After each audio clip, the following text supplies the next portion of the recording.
Shalom teman-teman, apa kabar kalian semua? Wah, udah pada keren semua nih. Pasti mau siap-siap ibadah online kan? Yuk sama-sama kita siapkan hati kita siapkan pikiran kita. Jangan cuma penampilan yang keren, tapi sama-sama yuk kita mau beri yang terbaik bagi Tuhan. Kawannya mau mengucapkan welcome home bagi teman-teman yang pertama kali mengikuti ibadah secara langsung Genji. Kakak berharap kalian semua terberkati dengan ibadah-ibadah yang ada. Dan jangan lupa, bagi kalian yang baru pertama kali menyaksikan siaran langsung ini, kalian bisa sama-sama lihat description box di bawah yuk.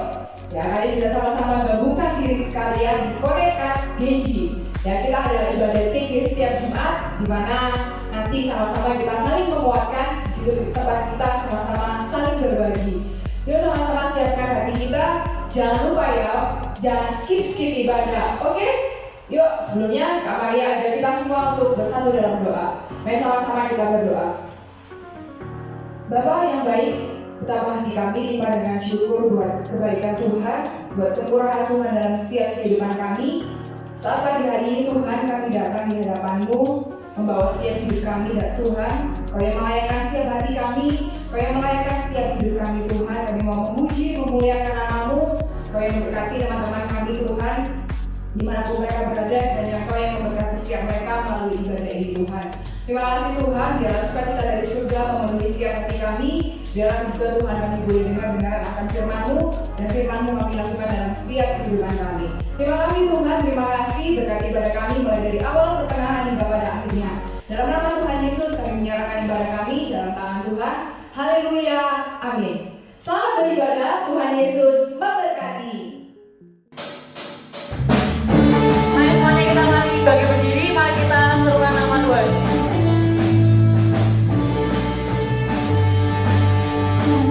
Yang semangat ya teman-teman. Indahnya hidup di dalam Tuhan, Dia mencurahkan berkat yang melimpah. Alangkah indahnya dalam bersama Tuhan, Dia memberikan kuasa untuk menang. Yesus sudah siap, ku taruhku kepadamu. Kau Tuhan yang setia di pihakku. Yesus kuasakan tak terbendung kuasamu. Kau yang terhebat terbesar bagiku. Ayo mari sama-sama kita nyanyikan lagu ini dengan penuh semangat. Semua tangannya di atas ya.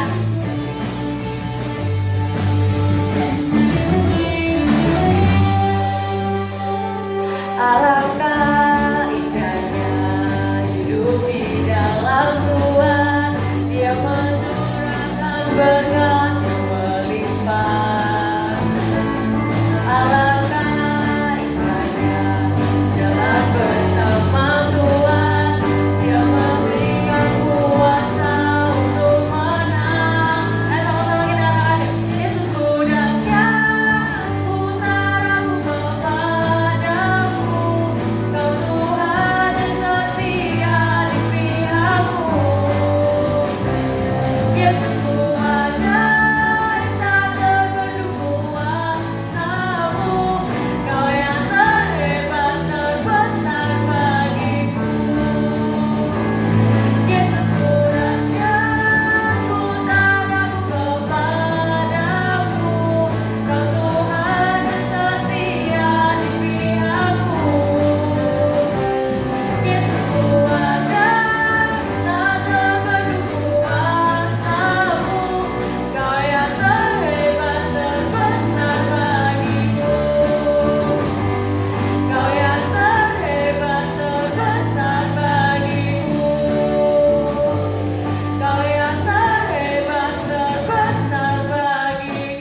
Mari sama-sama kita serukan nama Tuhan.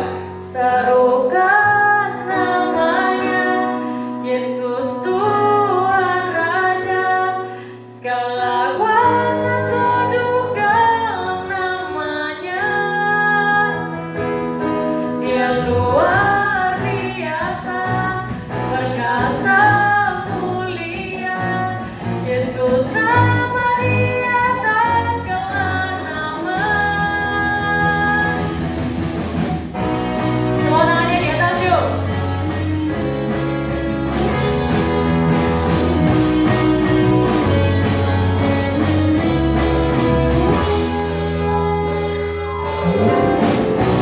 Tuhanku Maha Besar, Tuhanku Maha Kuasa, Raja segala raja.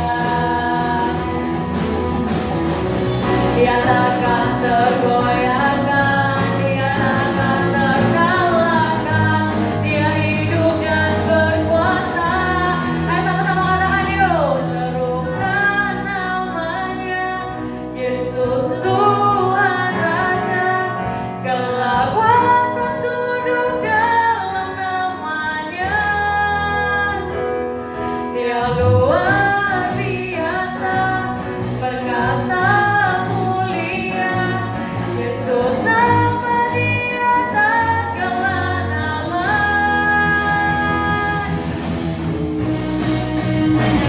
Mari sama-sama kita puji Tuhan teman-teman.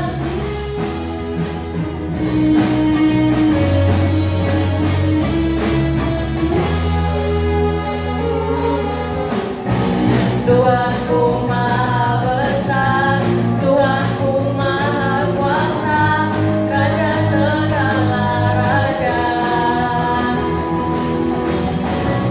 Dia takkan tergoyahkan, Dia takkan terkalahkan, Dia hidup dan berkuasa.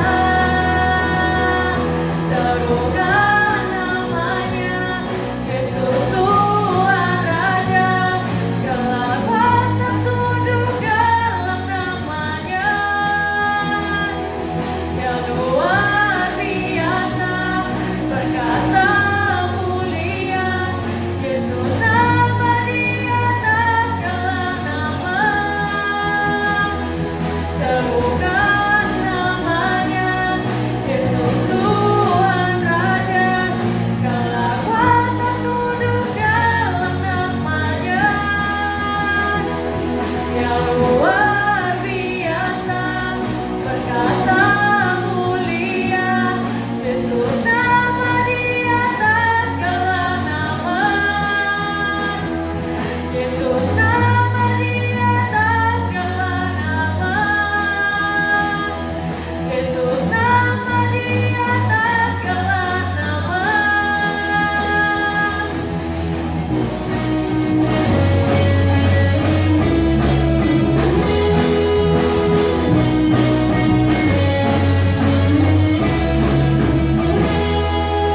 Ya, beri kemuliaan buat Tuhan teman-teman.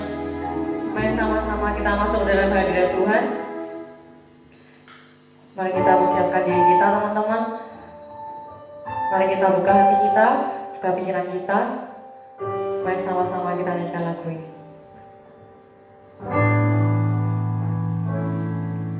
Ku perlu Engkau Yesus, haus jiwaku menantikanmu. Ku percaya Kau penuh pengharapanku di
setiamu Tuhan dalam hidup kami Tuhan. Terima kasih Bapa, memang benar Tuhan, hanya kalau satu-satunya Tuhan yang dapat kami andalkan Tuhan dalam hidup kami Tuhan. Kiranya Tuhan berkati kami Tuhan, setelah kami akan mulai untuk mendengarkan firman-Mu Tuhan. Tuhan berkati pikiran kami Tuhan, hati kami Tuhan, semoga kami siap Tuhan untuk menerima firman-Mu. Dan juga Tuhan berkati pembicara kami Tuhan, semoga bicara kami dapat menyampaikan firman-Mu, kebenaran firman-Mu Tuhan. Terima kasih Bapa, kami sudah berdoa dan ucap syukur Tuhan, hanya dalam nama-Mu kami berdoa. Haleluya, amin. Puji Tuhan, Shalom rekan-rekan remaja, bagaimana kabarnya di siang hari ini? Kembali lagi kita akan merenungkan kebenaran firman Tuhan yang terdapat di dalam Yosua pasal yang pertama, Yosua 1 ayat yang ke-6 sampai ayat yang ke-8, ayat yang ke-9, ayat 6 sampai ayat yang ke-9. Demikian firman Tuhan, judul perikopnya, perintah Tuhan kepada Yosua merebut tanah Kanaan. Ayat 6. Kuatkan dan teguhkanlah hatimu, sebab engkaulah yang akan memimpin bangsa ini memiliki negeri yang kujanjikan dengan bersumpah kepada nenek moyang mereka untuk diberikan kepada mereka. Ayat 7, hanya kuatkan dan teguhkanlah hatimu dengan sungguh-sungguh, bertindaklah hati-hati sesuai dengan seluruh hukum yang telah diperintahkan kepadamu oleh hambaku Musa. Janganlah menyimpang ke kanan atau ke kiri, supaya engkau beruntung kemanapun engkau pergi. Ayat 8, janganlah engkau lupa memperkatakan kitab Taurat ini, tetapi renungkanlah itu siang dan malam, supaya engkau bertindak hati-hati sesuai dengan segala yang tertulis di dalamnya, sebab dengan demikian perjalananmu akan berhasil dan engkau akan beruntung. Ayat yang ke-9, bukankah telah kuperintahkan kepadamu, kuatkan dan teguhkanlah hatimu, janganlah kecut dan tawar hati, sebab Tuhan Allahmu menyertai engkau kemanapun engkau pergi. Teman-teman sekalian, mungkin kisah ini sudah tidak asing lagi, mungkin kita dengar, tidak asing lagi di telinga kita. Tapi kita akan belajar bersama-sama dari kehidupan pribadi Yosua. Saat itu kita memahami dalam konteks ini adalah bagaimana masa peralihan kepemimpinan. Saat itu hambanya Musa yang memimpin bangsa Israel berpuluh-puluh tahun sudah dipanggil Tuhan kembali kepada Sang Pencipta. Nah, saat itu ada peralihan dalam istilah tongkat estafet, peralihan kepemimpinan dari Musa kepada Yosua. Nah, di Yosua ini adalah orang pilihan Tuhan yang dipakai Tuhan luar biasa. Nah, tapi kita memperhatikan di sini bagaimana kendala yang dihadapi oleh Yosua, bagaimana setiap peristiwa yang dihadapi oleh Yosua, dan bagaimana keberhasilan, kemenangan, dan juga hingga akhirnya Yosua bisa mampu menjalankan tugas dan amanat yang daripada Tuhan. Nah, setiap kehidupan kita, setiap kita menjadi orang Kristen, atau ketika kita percaya kepada Kristus, kita adalah hamba Allah, ya kan? Jadi hamba Tuhan itu bukan harus termasuk hamba Tuhan ketika dia dikatakan misalnya sudah sekolah teologi, misalnya dia ada seorang pendeta, ya kan? Atau dia mungkin evangelis, dan atau dia menjadi salah seorang penatua dan lain sebagainya. Tapi kita dikatakan menjadi hamba Tuhan, menjadi hamba Kristus, dan menjadi hamba yang sudah dimerdekakan. Ketika kita sudah percaya kepada Tuhan, ketika kita menjadi orang yang percaya kepada Kristus, kita adalah menjadi seorang hamba Tuhan. Kita adalah pelayan Tuhan, ya kan? Kita adalah orang-orang yang dipanggil Tuhan, dipilih Tuhan sesungguh luar biasa, ya kan? Tidak ada orang yang di sini katakan siapa di sini yang mau disebut hamba iblis. Tidak ada. Pasti kita semua disebut dengan hamba Tuhan atau hamba Allah. Sama seperti yang terjadi antara Yosua dan Musa masa peralihan di sini. Kita akan belajar bersama-sama tentang bagaimana keteguhan hati, bagaimana kekuatan hati, dan bagaimana prinsip yang dimiliki oleh Yosua sendiri saat dia bagaimana dipilih Tuhan, dipanggil Tuhan, dan dia bisa menjalankan tugasnya sesuai dengan apa yang Tuhan inginkan, bukan sesuai dengan apa yang Yosua inginkan di dalam pelayanannya, di dalam perjalanan kehidupannya. Nah, kakak memberikan sebuah ilustrasi begini. Ada dua orang petani, ya kan? Dua orang petani. Kedua orang petani ini mereka sama-sama menantikan hujan turun, ya kan? Saat itu sedang musim panas. Mereka ini sama-sama memiliki pengharapan hujan akan turun entah beberapa hari lagi atau beberapa minggu supaya mereka bisa untuk menanam padi. Nah, petani yang pertama, dia sambil menantikan hujan, dia membajak tanahnya, ya kan? Dia menggemburkan tanahnya, dia mengusahakan tanahnya supaya tanahnya ini bagus, ya kan? Jadi pas saat datang hujan, sawahnya ini sudah siap untuk ditanami padi. Nah, sedangkan petani yang pertama, apa yang dilakukan? Dia hanya menunggu aja. Dia menunggu, ya kan? Itu gini, kapan ini datang hujan supaya saya bisa menanam padi.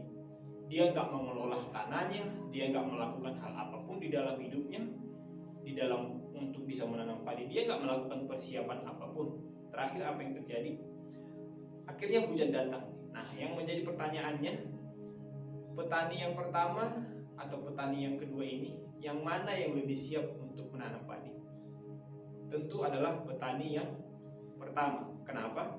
Karena dia sebelumnya sudah menyiapkan tanahnya, sudah menggemburkan tanahnya, sudah membajak tanahnya, sudah membajak sawahnya, mempersiapkan semuanya untuk pas datang hujan dia bisa menanam padi. Sedangkan yang petani yang kedua dia hanya nunggu aja, ya kan, nunggu hujan datang, kapan hujan datang baru dia mau bekerja. Sedangkan yang pertama tadi dia sudah melaju dengan cepat. Artinya ada sebuah tantangan dan pengharapan itu ada pada petani yang pertama, ya kan. Dia nggak tahu nih kapan air hujan akan turun, tapi dia punya pengharapan, tapi dia punya jaminan, dan dia memikir, oh pasti hujannya akan datang. Kapanpun hujannya datang, yang penting saya kerjakan pekerjaan saya. Nah, dalam kehidupan kita kadang kita dipertemukan dengan hal yang demikian, kan? Sama seperti yang dihadapi oleh Yosua saat itu.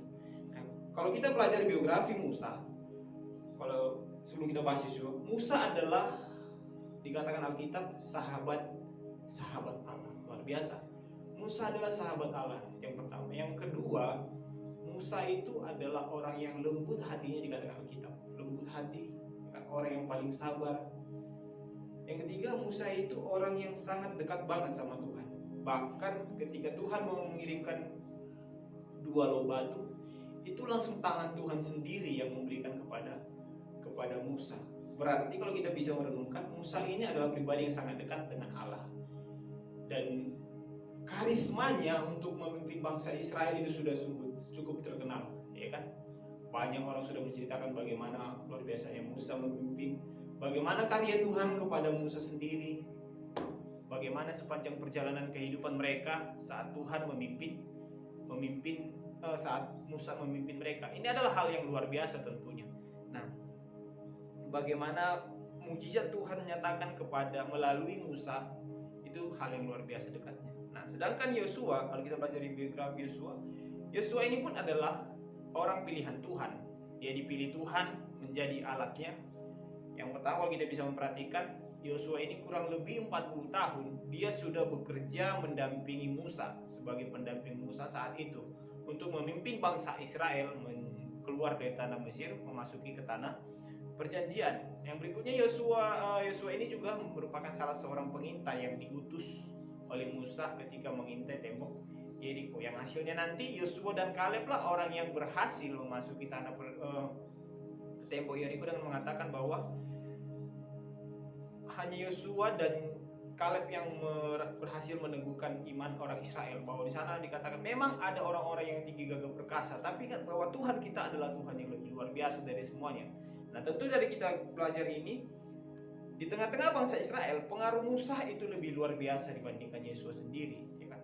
Karisma daripada Musa sendiri itu lebih luar biasa dibandingkan dengan Yosua. Nah, kita belajar dari kasus ini ternyata bagaimana sosok daripada Yosua yang tiba-tiba dia harus menggantikan Musa yang sangat terkenal di zamannya.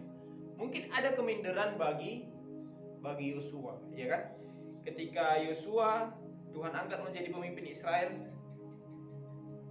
yang malah kita mengerti bahwa umat Tuhan itu adalah bangsa yang tegar tengkuk, bangsa yang bebal. Dan Yosua harus menggantikan Musa yang kita katakan tadi, seperti yang saya katakan, dia adalah sahabat Allah, dia adalah hamba Allah yang luar biasa. Nah, pastinya Yosua menghadapi keminderan dalam hidupnya, ya kan? Dia minder akan jati dirinya. Padahal dia menjadi pendamping Musa 40 tahun, padahal dia merupakan salah satu pengintai yang diutus Musa.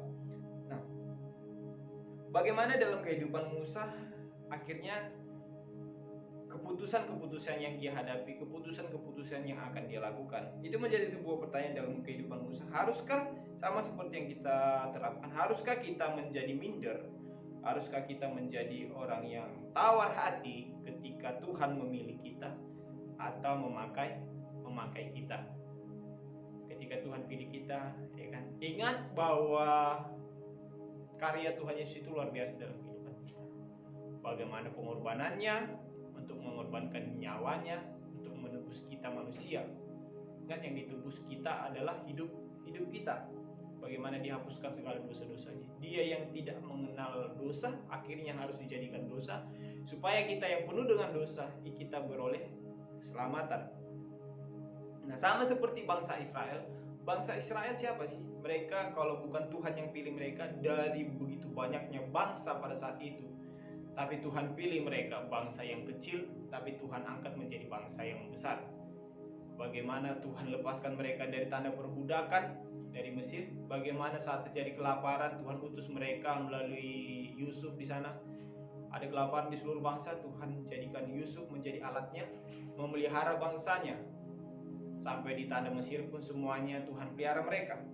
Nah, saat ini menjadi pergumulan di dalam kehidupan Yosua adalah bagaimana aku harus bisa menjalankan seluruh tugasku yang begitu besar, yang begitu berat. Sama seperti apalagi aku harus menggantikan posisi Musa yang cukup karismatik di zamannya. Nah, apa yang harus kita lakukan?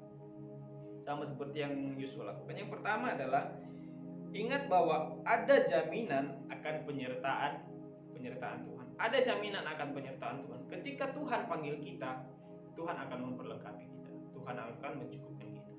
Tuhan akan memberikan solusi yang terbaik bagi kehidupan kita. Sama seperti para murid dikatakan, ketika Tuhan memilih, mengutus para murid, Dia memperlengkapinya dengan apa? Bukan materi saja, ya kan? Bukan dengan materi, tapi Dia memperlengkapi dengan kuasa Roh Kudusnya. Kau akan menerima Roh Kudus dan kau akan memberitakan Injil, membaptis dan lain sebagainya, mengajarkan kebenaran firman Tuhan. Sama seperti yang dilakukan oleh Yosua di sini di ayat yang kelima dikatakan, ayat yang kelima, seorang pun tidak akan dapat bertahan menghadapi engkau seumur hidupmu. Seperti aku menyertai Musa, demikianlah aku menyertai engkau. Aku tidak akan membiarkan engkau dan tidak akan meninggalkan engkau. Poin yang penting bagi kita adalah bagaimana sikap hati kita ketika kita dipakai Tuhan menjadi orang yang berhasil, dan keteguhan hati kita. Yang pertama, ingatlah bahwa ada jaminan Tuhan dalam kehidupan kita. Apa jaminan Tuhan bagi Yosua tadi dikatakan di sana? Tidak akan ada yang dapat bertahan menghadapi engkau. Berarti ada kekuatan dari Tuhan yang akan melindunginya. Tuhan akan menjaminnya, Tuhan akan melindunginya dari setiap permasalahan. Pasti dia akan berperang, pasti dia ada tantangan, pasti musuh-musuhnya akan menyerang dia. Tapi ada apa yang menjadi jaminan Tuhan? Segala peperangan yang dia miliki ada jaminan Tuhan, yaitu segala musuh-musuhnya sampai seumur hidupnya tidak akan ada orang yang bisa bertahan menghadapinya, karena ada Tuhan yang bersamanya. Katakan bahwa seorang pun tidak akan dapat bertahan menghadapi engkau seumur hidupmu. Seperti aku menyertai Musa, demikianlah aku akan menyertai engkau. Artinya bagaimana penyertaan Tuhan kepada Musa, itu pun akan Tuhan menyatakan juga kepada Yosua. Nah, ini yang penting adalah poin pertama adalah jaminan akan penyertaan Tuhan sepanjang hidup kita, dari kecil, remaja, dewasa, pemuda, dewasa dan lain sebagainya. Ingatlah bahwa penyertaan Tuhan itu sangat sempurna banget. Penyertaan Tuhan itu luar biasa. Janji Tuhan itu luar biasa. Kita bisa bayangkan bangsa Israel yang bebal begitu banget, ya kan, orang-orang Yahudi, sebagian orang Yahudi yang bebal, tapi Tuhan pelihara. Mereka berdosa, mereka melakukan penyembahan berhala dan lain sebagainya. Tuhan marah, ya Tuhan marah. Tapi Tuhan ingat lagi janjinya kepada mereka, bahwa Tuhan sudah memilih mereka. Tapi jangan bermain-main juga dengan setiap dosa yang kita lakukan dan segala perkara yang kita lakukan. Ingat bahwa Tuhan itu adalah Tuhan yang penuh kasih dan Dia juga Tuhan yang adil. Nah, di sini kita bisa memperhatikan ini yang memantapkan Musa ketika dia dipilih Tuhan. Yang pertama, dia mengingat bahwa bagaimana itu jaminan akan penyertaan Tuhan. Kita bisa perhatikan setiap kehidupan para rasul, walaupun sebagian mereka harus menjalani mati martir dan lain sebagainya, tapi pembelaan Tuhan itu luar biasa. Sama seperti yang Yosua alami ketika dia harus melanjutkan tongkat estafet untuk masuk ke tanah perjanjian. Tuhan mau menyertai dia sama seperti pimpinan Musa. Tidak ada perasaan minder dalam kehidupannya. Sama halnya ketika kita mungkin pengen nih melayani Tuhan, ya kan? Tapi Tuhan, aku nggak bisa main musik. Tapi Tuhan, aku ngomong ini terbata-bata lah, ngomongnya gagap dan lain sebagainya. Nah, Nah, sama seperti kasus Musa saat itu, dikatakan Tuhan aku gak pintar ngomong, tapi Tuhan katakan itu ada Harun saudaramu yang akan mendampingimu. Tapi katakan lagi sampai Tuhan menunjukkan mukjizat, dimasukkan tangannya kan, dikeluarkan kena kusta, baru masukkan lagi, baru dikeluarkan, nggak tahunya sembuh. Sampai segitunya Tuhan menyertai Musa. Dalam hidup kita, dalam hidup teman-teman semuanya kita yang ada di tempat ini, mari kita melayani Tuhan dengan segenap talenta yang Tuhan sudah berikan kepada kita, hingga ingat ada jaminan penyertaan Tuhan. Yang kedua adalah memiliki sikap hati yang teguh. Di ayat yang ke-6, ayat 6, 7 dan 9 dikatakan, kuatkan dan teguhkanlah hatimu, sebab engkaulah yang akan memimpin bangsa ini memiliki negeri yang kujanjikan dengan bersumpah kepada nenek moyang mereka untuk diberikan kepada mereka. Hanya kuatkan dan teguhkanlah hatimu dengan sungguh-sungguh, bertindaklah hati-hati sesuai dengan seluruh hukum yang telah diperintahkan kepadamu oleh hamba-Ku Musa. Janganlah menyimpang ke kanan atau ke kiri, supaya engkau beruntung kemanapun engkau pergi. Bukankah telah kuperintahkan kepadamu, kuatkan dan teguhkanlah hatimu, jangan kecut dan tawar hati, sebab Tuhan Allahmu menyertai engkau kemanapun engkau pergi. Poin yang kedua yang diinginkan Tuhan kepada Yosua adalah di sini memiliki sikap hati yang teguh di dalam menjalani kehidupan, ya kan? Sama seperti di dalam menjalani studi kita pun, ketika kita suka di bidang matematika. Kalau kita pasti suka di dalam bidang matematika, pasti kita akan memantapkan hati kita untuk mengerjakan, untuk tekun mengerjakan semuanya kan. Kita akan mungkin studi, kita akan les, kita akan membuat ekstrakurikuler tambahan les untuk mengikuti bidang demikian. Pasti hati kita ini mantap, ya kan? Pasti hati kita ini sungguh-sungguh untuk melakukannya. Nah, sama seperti yang dikatakan di dalam ini, bagaimana pentingnya sikap hati kita di dalam mengiring Tuhan. Ada 3 kali Tuhan ingatkan ini sama Yosua bahwa kuatkan teguhkan hatimu, kuatkan teguhkan hatimu, kuatkan teguhkan hatimu. Untuk ketika kuatkan teguhkan hati, sebab engkaulah yang akan memimpin bangsa ini. Artinya 3 kali Tuhan mengingatkan, berarti ada keraguan-raguan seperti yang saya katakan tadi. Yosua sempat minder bagaimana dia harus menggantikan tongkat estafet yang disampaikan Tuhan, menggantikan Musa. Nah, tapi di sini Tuhan memantapkan lagi bagaimana tadi kalau kita memperhatikan ada janji penyertaan Tuhan. Tinggal Musa responnya, apakah dia menetapkan hatinya, apakah dia meneguhkan sikap hati yang teguh kepada Tuhan dan mengiring Tuhan. Nah, dalam perjalanan hidup kita ini penting untuk kita meneguhkan hati kita, ya kan? Meneguhkan hati kita dalam mengiring Tuhan. Jadi ketika ada omongan lain A, I, U, E, O tentang hidup kita atas orang lain, mungkin kita dipakai Tuhan lebih lagi saat kita sudah melayani Tuhan banyak, saat kita sudah mengerjakan ini itu, tapi masih ada aja orang yang ngomong kita ini itulah. Itu bukan menjadi suatu hal batas atau menjadi suatu hal yang bisa menghambat kita untuk melayani Tuhan, ya kan? Dalam melayani Tuhan itu betapa pentingnya kita setia bukan hanya kepada manusia, ya, tapi setia kepada Tuhan sampai akhir kehidupan kita. Nah, yang ketiga yang terakhir, apa yang dilakukan oleh sikap yang dimiliki oleh Yosua dikatakan di ayat yang ke-8. Janganlah engkau lupa memperkatakan kitab Taurat ini, tetapi renungkanlah itu siang dan malam, supaya engkau bertindak hati-hati sesuai dengan segala yang tertulis di dalamnya. Sebab dengan demikian perjalananmu akan berhasil dan engkau akan beruntung. Yang ketiga adalah memperkatakan dan merenungkan firman Allah siang dan malam. Ini yang dimiliki oleh Yosua. Di dalam hidupnya Tuhan nasihatkan bahwa jangan lupa untuk memperkatakan firman Tuhan, jangan lupa untuk merenungkannya. Sebuah tradisi Yahudi yang dalam kehidupan mereka adalah turun-temurun mereka harus menceritakan bagaimana kitab Taurat.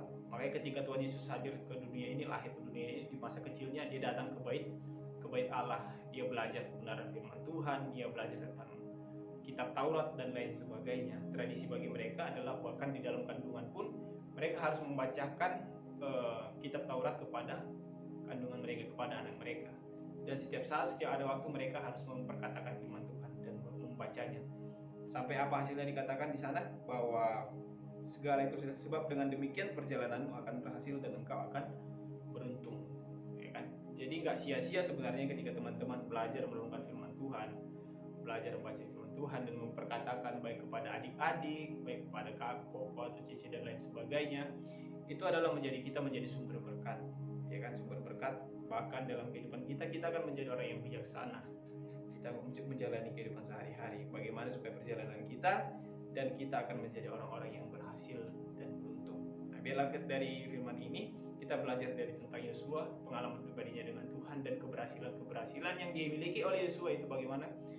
3 hal tadi, yang pertama adalah bahwa ada jaminan akan penyertaan Tuhan, yang kedua adalah memiliki sikap hati yang teguh, dan yang ketiga adalah memperkatakan dan merenungkan firman Allah siang dan malam.